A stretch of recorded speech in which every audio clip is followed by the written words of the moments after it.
Natutulog ka ba ng tanghali nung bata ka pa? Me, oo. 'Di ba mama yung nagpapatulog sa kanilang mga anak, 'di ba? Well, sa akin naman is yung nag-iisa naming lola. Yes, yung lola ko. Laging sinasabi ni lola ko na, "Iha, matulog ka na." Sinasabi niya yun pagkatapos naming kumain. At dahil nga mainit sa kwarto sa taas, pati na rin sa baba, dito na lang sa sala ako natulog. So, ayun na nga. Kumuha na ako ng unan at kutson. At dito na nga ako miga at natulog. Alam nyo ba guys, kada pagkatapos namin kumain, laging nagpapaalala yung lola ko na matulog ako ng tanghali.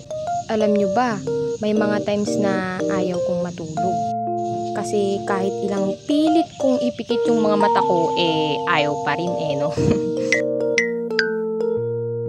Kaya ginawa ko yung 4 steps. Aminin, ginawa nyo rin to, no? Una, humiga muna at palipasin ang ilang oras.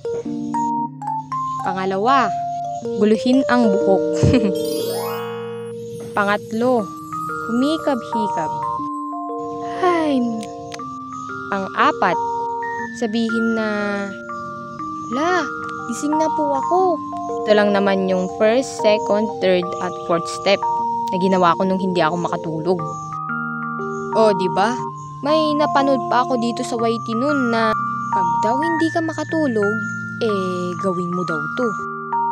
Pikit mo daw yung mga mata mo at magsimulang magbilang ng up to 300. Ginawa ko yun. A few inches later. Di naman ako nakatulog. Naranasan nyo na rin bang matulog at magising ng hapon?